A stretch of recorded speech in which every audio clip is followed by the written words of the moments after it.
स्वागत है आप सभी लोगों का सोलो लेवलिंग के एक नए एपिसोड के अंदर। जैसा कि हम लोगों ने लास्ट वाले एपिसोड में देख लिया था कि जिन्वू के क्लासरूम के बाकी सभी जो स्टूडेंट्स होते हैं उन लोगों को पता चल जाता है कि जिन्वू की दोस्ती पुलिस वालों के साथ है। बाकी स्टूडेंट्स के अलावा जो जिन्वू की क्लास की गर्ल्स होती हैं उनको ज्यादा इंटरेस्ट होता है सब चीजों में और वो जिन्वू की काफी ज्यादा तारीफ करती है। और तभी जिन्वू के क्लासरूम का एक स्टूडेंट आकर उन लड़कियों को साइड करते हुए जिन्वू से कहता है, ओह लगता है तू काफी ज्यादा पॉपुलर हो गया है। और वहीं पे हमारा लास्ट वाला एपिसोड खत्म हो गया था। तो इस एपिसोड की शुरुआत में वो लड़का जिन्वू के करीब आते हुए जिन्वू के माथे पर अपनी उंगली से दबाते हुए कहता है कि वैसे मैं तुमको थोड़ा सा परेशान करूंगा। तुम इसको कह सकते हो कि मैं तुम्हें बुली भी कर रहा हूँ। तो क्या तुम उस पुलिस ऑफिसर से मेरी शिकायत करोगे?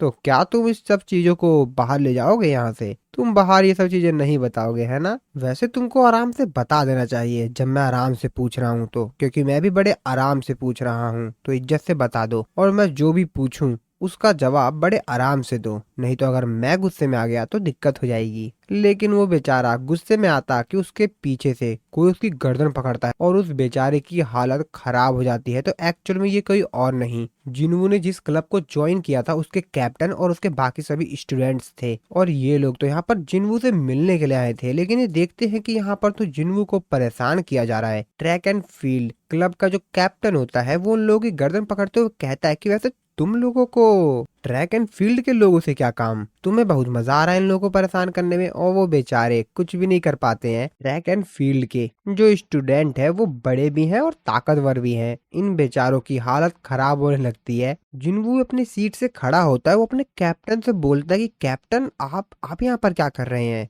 तभी उसका कैप्टन जिन्वू से कहता है कि हम तो यहाँ पर इन लोगों को बचाने के लिए आए थे ताकि हमारे क्लब का जो टॉप मेंबर है वो इन इडियट्स की पिटाई ना कर दे। तो एक्चुअल में जिन्वू की बात कर रहा होता है, जिसपे जिन्वू अपने कैप्टन से कहता है कि मजाक मत कीजिए प्लीज। जिसपे उसका कैप्टन उससे कहता है कि हाँ हाँ ठीक है मैं बताना भूल गया, हम लोगों ने वेलकम पार्टी रखी है अपने क्लब के नए मेंबर्स के लिए। वैसे तुम और योगिल आज तुम दोनों फ्री तो हो ना? जिसपे जिन्वू कहता है कि हाँ हम दोनों फ्री तो है। कैप्टन जिन्वू से कहता है तो फिर ठीक है, स्कूल के बाद तुम दोनों हमसे मिलना। और फिर वो कैप्टन वहां से जाने लगता है। जिन्वू उनसे पूछता है कि वैसे कैप्टन आप इन लोगों को कहाँ पे ले जा रहे हो? कैप्टन कहता है हाँ अच्छा अच्छा अच्छा इन लोगों की बात कर रहे हो क्या? मुझे भी नहीं पता कि हम लोग इनके साथ क्या करेंगे, कुछ तो बढ़िया करेंगे ही। और वो उन लोगों को वहां से खींच के लेके भाग जाते हैं और जाते जाते कहते हैं कि हाँ हाँ हम इनसे कुछ ना कुछ तो काम जरूर करवाएंगे। और जिन्वू सिर्फ उन लोगों को वहां से जाते हुए देखता रह जाता है, क्योंकि वो लोग बहुत ज्यादा तेजी से उन लोगों को लेकर वहां से भाग गए थे। इसके बाद शाम हो जाती है, इन लोगों की छुट्टी रहती है। इवनिंग के टाइम जब ये लोग घर जा रहे होते हैं तो जो कैप्टन होता है वो जिन्वू से पूछता है कि वैसे वो लोग कौन थे, कोई सीरियस मैटर हो गया था क्या उन लोगों के साथ? तो ये उन्हीं लोगों की बात कर रहा था जिन लोगों को सुबह आज पीटा था ना। जिन्वू कहता है कि अरे नहीं नहीं नहीं नहीं आप चिंता मत कीजिए, वो लोग कंपटीशन में हम लोगों को कोई दिक्कत नहीं देंगे, वो तो बस ऐसे ही। तभी जिन्वू को पीछे से कोई उसका नाम लेके पुकारता है। तो जिन्वू कहता है अबे ये कौन आ गया अब? और तभी वो पीछे देखता है तो एक्चुअल में पीछे मिस्टर च्यूल थे। वो जिन्वू से कहते हैं कि वैसे मैं तुमसे बात करना चाहता हूँ, तो क्या हम लोग बात कर सकते हैं? जिन्वू भी कहता है हाँ ठीक है। और फिर जिन्वू मिस्टर च्यूल के साथ जाने लगता है। तो कैप्टन जो होता है वो जिन्वू से कहता है कि ज्यादा लंबे समय तक मत बात करते रहना और वेलकम पार्टी में जरूर आ जाना। याद रखना अगर तुम वेलकम पार्टी में जब तक नहीं आते हो, योगिल को हमने होस्टेज बना रखा है, तो जरूर आना। योगिल बेचारा कहता कि कैप्टन मेरे को तो छोड़ दीजिए, आराम से पकड़िए। और फिर जिन्वू और मिस्टर च्यूल पार्क में चले जाते हैं बातचीत करने के लिए। जिन्वू मिस्टर च्यूल से कहता है कि वैसे उन लोगों ने मेरे दोस्त को पकड़ लिया है तो मैं आपसे ज्यादा लंबे समय तक बात नहीं कर पाऊंगा, तो आपको जो भी बातचीत वगैरह करनी है फटाफट कीजिए। वैसे आप मेरे से किस चीज के बारे में बात करना चाहते हैं? मिस्टर च्यूल जिन्होंने कहते हैं कि मिस्टर सांग, और वो रोने लगते हैं। कहते हैं कि ये क्या क्या ये सच में आप ही हैं? तो असल में जब मिस्टर च्यूल जिन्वू के स्कूल गए थे उसे बातचीत करने के लिए, और फिर जब जिन्वू ने उनसे बेरू की तस्वीर ले ली थी और फिर जब वो वहां से वापस जाने लग गए थे, उसके बाद उनके साथ एक इंसिडेंट होता है वहीं पर ही, जहाँ पर उनको उनका जितना भी पास्ट था वो सब कुछ उनको याद आने लगता है। यानी कि एक फ्लैशबैक की तरह उनको सब कुछ उनके माइंड में चलने लगता है। अभी सब कुछ देखकर वो काफी ज्यादा हैरान थे, क्योंकि असल में फ्लैशबैक में जिस इंसान की तस्वीर दिखाई जा रही थी वो तो मिस्टर च्यूल ही थे। लेकिन उनको ये बात समझ में नहीं आ रही थी कि आखिरकार ये मेरे साथ क्या हो रहा है, क्योंकि मैं कोई सपना भी नहीं देख रहा हूँ। और फिर उनको वो सारे के सारे फ्लैशबैक आते हैं जो कि असल में कप ऑफ रेनकार्टिनेशन का इस्तेमाल करने के बाद वो भूल गए थे। वो सारा सारा फ्लैशबैक उनको याद आ जाता है। अभी सब कुछ देख कर वो बहुत ज्यादा हैरान होते हैं। उनको वो सब कुछ पता चल जाता है कि हंटर्स क्या होते हैं, मॉन्स्टर्स क्या होते हैं, डंजन क्या होता है, रैंक्स क्या होती है, वो सब कुछ उनको समझ में आ जाता है। लेकिन वो अभी भी बहुत ही ज्यादा कंफ्यूज होते हैं। वो कहते हैं कि नामुमकिन, ये कैसे हो सकता है। और फिर वहीं सपने में ही यानी उस फ्लैशबैक में ही मिस्टर च्यूल जिनको से पूछते हैं कि वैसे क्या आप उन सभी मोनार्च के खिलाफ खुद ही लड़ेंगे मिस्टर जिनवू। जिसपे जिनवू कहता है कि हाँ, क्योंकि जो हायर बीइंग होते हैं उनकी मेमोरी टाइम के फ्लो की वजह से अफेक्ट नहीं होती है, तो उनको सब कुछ याद होगा। इसके बाद मिस्टर च्यूल और जिनवू की जो बातचीत होती है वो कंटिन्यू होती है। मिस्टर च्यूल जिनवू से पूछते हैं कि आखिरकार वैसे तुमको कितना समय लग गया उन मोनार्च को डायमेंशन रिफ्ट के अंदर हराने में, तुमने कितने साल तक उन लोगों से फाइट की। ये सवाल पूछने के बाद मिस्टर च्यूल अपने मन में सोचते कहते हैं कि जहां तक मैंने रिकॉर्ड देखा है उसके हिसाब से तो मिस्टर जिनवू लगभग 2 साल तक गायब थे। लेकिन ये तो नामुमकिन है कि सिर्फ 2 साल के अंदर इतने ज्यादा ताकतवर मोनार्च को हराया जा सके। जिसपे जिनवू उनका रिप्लाई देते हुए कहता है कि 27 साल, 27 ईयर्स। ये चीज सुनकर तो मिस्टर च्यूल की आंखें खुली की खुली रह जाती हैं, क्योंकि रिकॉर्ड के हिसाब से तो जिनवू सिर्फ 2 साल के लिए गायब था, लेकिन ये कह रहा है कि वो 27 साल तक उन लोगों से लड़ता रहा। हालांकि मिस्टर च्यूल उससे इसके बारे में आगे कुछ ज्यादा नहीं पूछते हैं। मिस्टर च्यूल उससे आगे पूछते हैं कि वैसे क्या तुमने इन सब चीजों के बारे में रिग्रेट किया, क्या तुमको कोई रिग्रेट है। जिसपे जिनवू उनसे कहता है कि नहीं, कोई भी फर्क नहीं पड़ता है कि मेरे सामने ये क्वेश्चन कितनी बार आए, मेरा डिसीजन हरदम एक ही रहेगा। मिस्टर च्यूल जिनवू से कहते हैं ओ ये बात है, वैसे ऐसा लग रहा है कि अब आप अपनी लाइफ को एंजॉय कर रहे हैं। जिनवू कहता है कि हाँ, इसके साथ मैं खुश हूँ और इसके साथ साथ मैं अपनी फिजिकल बॉडी को भी एकदम फिट रख रहा हूँ, क्योंकि अब मैं बूढ़ा नहीं हो सकता, यानी कि मेरी एज ही नहीं बढ़ेगी। ये बात सुन के मिस्टर च्यूल और भी ज्यादा हैरान होते हैं। अपने मन में सोचते हुए कहते हैं क्या अमर हो गए हैं, तो इसका मतलब ये है कि मिस्टर जिनवू के पास इस समय गॉड का स्टेटस है। लेकिन फिर भी इनके पास इतनी ज्यादा ताकतवर पावरफुल पावर होने के बाद भी इन्होंने अपनी जिंदगी एक नॉर्मल इंसान उतरे जीने की सोची। मिस्टर च्यूल जिनवू से आगे पूछते हैं कि वैसे तुमने क्या कुछ अपने फ्यूचर के बारे में सोचा है कि तुम वैसे भविष्य में क्या करोगे। जिनवू उनका रिप्लाई देते हुए कहता है कि नहीं, वैसे मैंने अभी कुछ ज्यादा कुछ तो नहीं सोचा है। हाँ, अभी तक तो मैंने ज्यादा कुछ नहीं सोचा है। अब मुझे भी समझ में ये नहीं आ रहा है कि मिस्टर च्यूल जिनवू से ये सवाल क्यों कर रहे हैं। यार 10वीं 12वीं का लड़का इतना सब कुछ सोचता है क्या स्कूल वाला, कि उसको भविष्य में क्या करना है। क्या कह रहे हो, एग्जाम क्रैक करना है। हाँ गाइस, जिनवू भी कोई एग्जाम क्रैक करेगा वैसे मेरे को लग रहा है। मिस्टर च्यूल जिनवू से आगे पूछते हैं कि तो फिर तुम हमको क्यों नहीं ज्वाइन कर लेते हो। जिनवू कहता है क्या क्या मतलब पुलिस। मिस्टर च्यूल कहते हैं कि हाँ, अभी रिसेंटली जो क्रिमिनल्स आए थे ना स्टेशन पर, उन्होंने उन शैडो सोल्जर्स के बारे में बात की थी, तो काफी सारे जो लोग हैं उस चीज के बारे में डरे हुए हैं। जिसपे जिनवू मिस्टर च्यूल से कहता है कि अगर मैंने पुलिस फोर्स ज्वाइन कर ली तो बाकी ऑफिसर्स को तो कुछ करना ही नहीं पड़ेगा। जिसपे मिस्टर च्यूल कहते हैं कि हाँ, और वैसे भी हम लोग भी तो कुछ ऐसी ही दुनिया बनाने की सोच रहे थे ना। जिसपे जिनवू उनसे कहता है कि चलिए ठीक है, इस चीज के बारे में मैं सोचूंगा। और फिर जिनवू वहां से उनको बाय बोल के जाने लगता है। मिस्टर च्यूल उससे कहते हैं कि मैं तुम्हारे आंसर का इंतजार करूंगा। जिनवू उनको कहता है कि नहीं नहीं नहीं नहीं, ऐसा मत करना, मेरे को पता है कि आप बहुत ज्यादा काम कर रहे हैं, लेकिन इस चीज के लिए आपको कुछ भी नहीं मिलेगा। तभी हम लोग एक वैली को देखते हैं जहाँ पर एक टूरिस्ट घूमने के लिए आया हुआ था। तो ये महीना अप्रैल और मई का था, और तभी आसमान में एक अजीब सी चीज होती है, और तभी वो इमरजेंसी कॉल मिलाता है इमरजेंसी कॉल सेंटर पर। वो उन लोगों को फोन करके बताता है कि हेलो, मैं एक ट्रेवलर बोल रहा हूँ। उस ट्रेवलर से पूछा जाता है कि आपने इमरजेंसी कॉल सेंटर पे कॉल मिलाई है, क्या वहां पर कोई एक्सीडेंट हुआ है क्या। जिसपे वो बताता है कि नहीं नहीं नहीं, ऐसा कुछ नहीं हुआ है। जिसपे उससे पूछा जाता है कि तो फिर आपने कॉल क्यों मिलाई सर इमरजेंसी नंबर पर। जिसपे वो कहता है कि नहीं नहीं नहीं, मतलब मैंने आपको कॉल इसलिए नहीं मिलाई है क्योंकि मैं खतरे में हूँ। मैंने आप लोगों को कॉल इसलिए मिलाई है क्योंकि मैंने बहुत ही ज्यादा अजीब चीज देखी है यहाँ पर अपने सामने। जिसपे वो कहते हैं कि सर वैसे क्या जो आपकी सिचुएशन है वो अर्जेंट है, अगर कोई अर्जेंट सिचुएशन है तो बताइए, हम वहाँ पर किसी को भेज देते हैं आपकी हेल्प के लिए। जिसपे कहता है कि नहीं नहीं नहीं, ऐसा कुछ नहीं है, मुझे नहीं पता एक्चुअल में कि मैं इसको अर्जेंट कहूँ कि क्या कहूँ, लेकिन सही बताऊँ तो मैं इसको एक्सप्लेन नहीं कर पा रहा हूँ। जिसपे वो लड़की कहती है क्या मतलब क्या सर, आप एक बार समझाइए तो सही, हुआ क्या सर। वो उसको बताता है कि आसमान में कुछ चीज ब्रेक हो रही है, मानो आसमान फट रहा है। मैं देख रहा हूँ कि यहाँ पर काफी सारे क्रैक्स आ रहे हैं आसमान में। वो बताता है कि आसमान पूरी तरीके से टूट रहा है, मानो उसमें क्रैक्स आ रहे हैं। मुझे नहीं पता आखिरकार ये सब कुछ क्या हो रहा है, लेकिन ये बहुत ज्यादा अजीब लग रहा है मेरे को। और फिर वो सीन वहीं पर ही कट हो जाता है। इसके बाद दूसरी तरफ हम लोग जिन्वू को देखते हैं जो कि अपने घर पर अपने रूम में बैठकर अपने स्कूल का होमवर्क कर रहा था। तो दोस्तों यहाँ पर जिन्वू कुछ करे ना करे लेकिन इसको एक काम जरूर करना है, अपने स्कूल का होमवर्क। अगर वो ये नहीं करेगा तो उसको पनिशमेंट मिलेगी और वो अपनी पावर का भी इस्तेमाल नहीं कर सकता है। तो आप लोग भी तो होमवर्क कर ही लेते होगे ना, नहीं तो फिर आप लोगों को पता ही है क्या होता होगा आप लोगों के साथ। और इसलिए बेचारा जिन्वू भी अपना होमवर्क कर रहा होता है। इग्रीज जिन्वू से कहता है कि आपको प्रॉब्लम नंबर 24 को एक अलग नजरिया से देखना चाहिए माई किंग। वैसे क्या सोच रहे हैं माई किंग? जिन्वू फ्रूट खाते हुए अपने मन में सोच रहा होता है कि आखिरकार ये किस प्रकार की फीलिंग है। तो शायद जिन्वू को भी पता चल गया था कि वो जो आसमान क्रैक हो रहा है उसमें से कुछ ना कुछ तो अजीब चीज निकलने वाली है। इसके बाद अगले सीन हम लोग जिन्वू और रूलर्स का जो असिस्टेंट होता है उसको देखते हैं। वो बड़े बड़े जाइंट्स की एक जनजाति है, उनकी एक ट्राइब है और वो ऐसे प्लानेट पे रहते हैं जिस जगह पर वो लोग रॉक्स को खाकर यानी पत्थर चट्टानों को खाकर अपने आप को जिंदा रखते हैं और उन दुष्ट प्राणियों को उनकी अपनी दुनिया में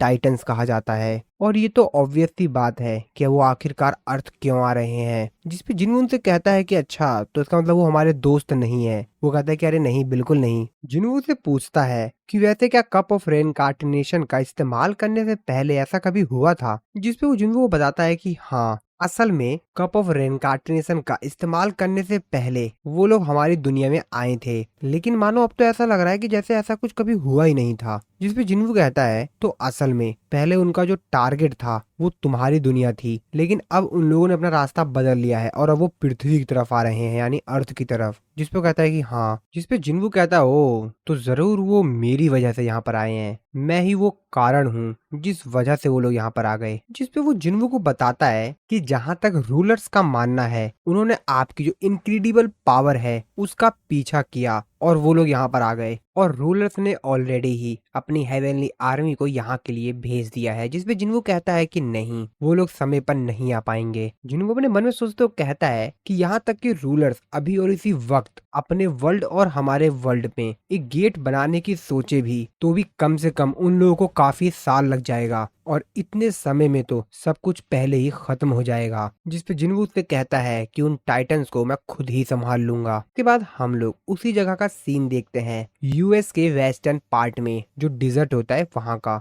जिस जगह की बात उस ट्रैवलर ने की थी वहां पर आर्मी को बुला लिया गया था और चारों तरफ के एरिया को आम लोगों के लिए ब्लॉक कर दिया गया था। तो असल में यूएस गवर्नमेंट ने उस एरिया के आसपास हर जगह को सील कर दिया था और सभी प्रकार के स्पेशलिस्ट को भी वहां पर बुला लिया था कि ताकि पता लगाया जा सके कि आखिरकार यहाँ पर हो क्या रहा है। लेकिन वो स्पेशलिस्ट इस बात को कंफर्म नहीं कर पा रहे थे कि आखिरकार ये सब कुछ हो क्या रहा है। जो स्पेशलिस्ट होता है, स्पेशलिस्ट साइंटिस्ट, वो आर्मी के चीफ को बताता है कि मैंने काफी कुछ पता लगाने की कोशिश की लेकिन मुझे समझ में नहीं आ रहा कि आखिरकार यहाँ पर क्या गड़बड़ हो रही है। वैसे मैं इन सब चीजों के ऊपर लगभग पिछले 30 साल से रिसर्च कर रहा हूँ लेकिन आज तक मैंने इस प्रकार की कोई चीज कभी देखी ही नहीं है। जिसपे आर्मी चीफ उससे कहता है कि कोई बात नहीं, अगर कोई चीज हमारे ऊपर आके अटैक करेगी भी तो हम उन चीज को खुद ही देख लेंगे। और तभी तभी वो लोग देखते हैं कि उनके जो टैंक होते हैं वो आसमान में उड़ने लग जाते हैं। आसपास जो गाड़ियां होती हैं, आर्मी के सोल्जर्स होते हैं, वो सभी के सभी आसमान में उड़ने लग जाते हैं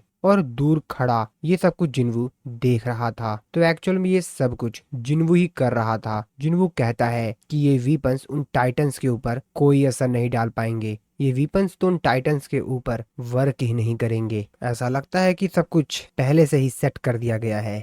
मैं कह सकता हूँ हमारे दुश्मन इस धरती को, अर्थ को लूटने पर तुले पड़े हैं। तो चलो ठीक है, देखते हैं। और वैसे भी मैं उन लोगों को फील कर सकता हूँ। और फिर जिन्वू यहाँ पर अपने डैगर को भी समन करता है, काफी सारे डैगर्स को और अपने मेन डैगर को भी, और कहता है तो चलो फिर ठीक है। और अगर तुम लोग अब यहाँ पर आ ही गए हो तो चलो फिर तुमको अब फाइट भी करनी ही पड़ेगी एक मोनार्च से, जो कि असल में एक हंटर भी है। और फिर जिन्वू बाकी सभी सोल्जर्स को वापस जमीन पर फेंक देता है। तो अब जिन्वू ने इन लोगों के साथ ऐसा इसलिए किया था ताकि इन लोगों को हिंट दे सके कि इन लोगों के जो वीपन्स हैं वो इन नए एनिमी के ऊपर वर्क नहीं करेंगे और इसीलिए चुपचाप ये लोग यहाँ से चले जाएं। जिन्वू इन सभी लोगों को अपने दम पर संभाल लेगा। आर्मी का जो चीफ होता है उसकी भी हालत बहुत ज्यादा खराब हो गई होती है। वो कहता है कि आखिरकार धरती पर चल क्या रहा है। और तभी वो साइड में देखता है तो आसमान में से कुछ चीज निकल रही होती है। अब इस चीज को देख कर तो उसकी हालत और भी ज्यादा खराब हो जाती है। तो एक्चुअल में आसमान के अंदर इस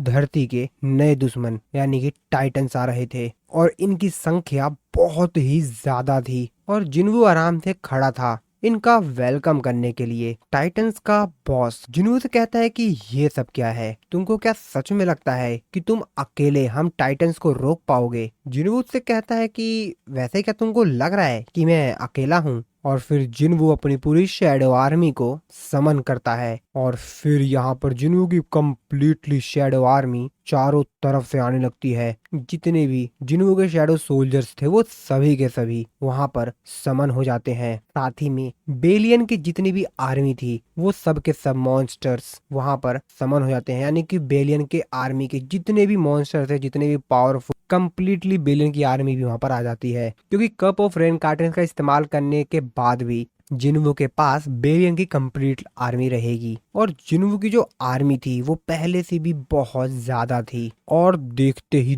देखते जिन्वू की कंप्लीट आर्मी वहां पर समन हो जाती है और ये वाला सीन देखने में बहुत ही ज्यादा मस्त लग रहा था। अब इस चीज को देखकर टाइटन्स का बॉस थोड़ा सा हैरान होता है क्योंकि वो जिन्वू को हल्के में ले रहा था। उसे लग रहा था कि जिन्वू अकेला है, लेकिन उसे ये नहीं मालूम था कि जिन्वू के साथ यहाँ पर पूरी की पूरी फौज खड़ी है। उसको भी थोड़ा सा भरोसा तो हो गया था कि मेरा इस समय जो अपोनेंट है वो ताकतवर है, उसको हल्के में लेना गलती हो सकती है। और फिर जिन्वू बोलता है अटैक और फिर ये सीन यहीं पर ही कट हो जाता है। इसके बाद हम लोग यूएस में प्रेसिडेंट को ऑफिस को देखते हैं। प्रेसिडेंट को ये न्यूज मिल गई होती है। वो अपने मन में सोचते हो कहते हैं कि पहले तो आसमान पूरा क्लियर था और साफ था, कहीं भी किसी प्रकार का कोई क्रैक नहीं था और फिर एकदम से वहां पर कुछ हुआ और वहां पर क्रैक आने लग गया। अब ये क्या चल रहा है? और धरती के इतिहास में आज से इससे पहले ऐसा कभी नहीं हुआ था। वैसे क्या इस क्राइसिस को हम लोग संभाल सकते हैं बिना पब्लिक को कुछ बताए? मुझे नहीं लगता। नहीं,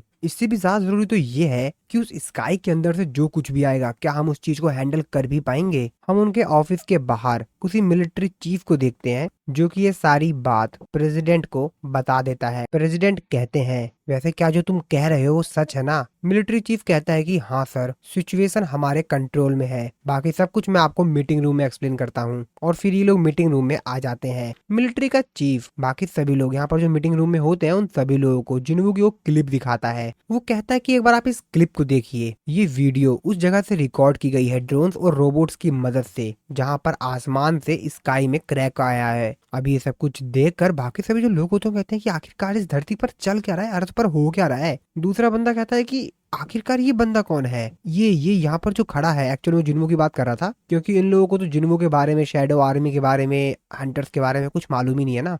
तो वो लोग काफी ज्यादा हैरान होते हैं इस चीज को देखकर कि आखिरकार ये कौन है, आखिरकार यहाँ पर चल क्या रहा है। तभी दूसरा बंदा कहता है कि वैसे ये जो लड़का है क्या ये एशियन है? आखिरकार वो लड़का है कौन? और फिर वो मिलिट्री चीफ से पूछता है जिसका नाम हैरिसन होता है, उससे कहता है कि वैसे सैनिक कहाँ चले गए, आर्मी कहाँ चली गई? और आखिरकार वो लड़का उन मॉन्स्टर्स के बीच क्यों खड़ा है? जिसपे आर्मी चीफ कहता है कि इस चीज का जवाब तो सर मैं भी जानना चाहता हूँ। और इस तरफ हम लोग फिर से देखते हैं जिन्वू की शैडो आर्मी का सीन, जहाँ पर ये सभी के सभी लोग तैयार होते हैं इन टाइटन्स के ऊपर अटैक करके इनको खत्म करने के लिए। और टाइटन्स भी तैयार होते हैं इनसे लड़ने के लिए। अब टाइटन्स को तो लग रहा था कि आखिरकार ये लड़का और इसके मामूली ड्रैगन्स जो इसकी आर्मी है वो इनका क्या ही बिगाड़ लेगी, और इसीलिए वो एकदम आराम से खड़े होते हैं इन लोगों से फाइट करने के लिए। उन लोगों को तो बिल्कुल डर ही नहीं होता है। वो लोग जिन्वू को और उसकी शैडो आर्मी को मामूली समझ रहे होते हैं। और फिर टस्क अपने ऑर्ब की मदद से एक बहुत बड़ा फायर अटैक करता है ताकि वो इन टाइटन्स को बता सके कि इनको कमजोर ना समझा जाए।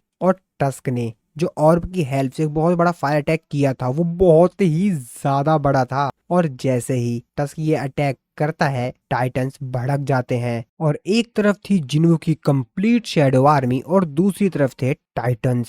और ये सभी के सभी एक दूसरे से लड़ने के लिए बहुत ही ज्यादा तेजी से एक दूसरे की तरफ बढ़ रहे थे, मानो इन लोगों के ऊपर एक दूसरे को मारने का भूत सवार हो। ये तो पूरे जोश में थे कि एक दूसरे को खत्म ही कर देंगे, लेकिन शायद टाइटन्स को नहीं मालूम था कि जिन्वू के शैडो सोल्जर्स मरने के बाद भी रीजनरेट कर सकते हैं। और फिर इन लोगों की फाइट शुरू हो जाती है। लेकिन हाँ, टाइटन्स भी कमजोर नहीं थे। ये लोग भी जिन्वू के आर्मी को काफी अच्छी टक्कर दे रहे थे और अपना जिन्वू अपनी ताकत दिखाता है और वो काफी ज्यादा तेजी से जाकर काफी सारे टाइटन्स को अपने डैगर से एक ही बार में खत्म कर देता है। वो टाइटन्स कुछ समझ पाते, जिन्वू को देख पाते, कोई मूवमेंट कर पाते, जिन्वू पर अटैक कर पाते, उससे पहले जिन्वू काफी ज्यादा तेजी से आकर उन टाइटन्स को खत्म करते जा रहा था। और वैसे मैं आप लोगों को बता दूं कि जिन्वू इस समय एक डैगर का इस्तेमाल नहीं कर रहा है, जिन्वू यहाँ पर मल्टीपल डैगर का इस्तेमाल कर रहा है और काफी डैगर की हेल्प से वो इन लोगों के ऊपर अलग अलग दिशाओं से अटैक कर रहा था। यानी कि जिन्वू अब काफी सारे डैगर्स को एक साथ कंट्रोल कर सकता है और फिर जिन्वू सारे डैगर्स को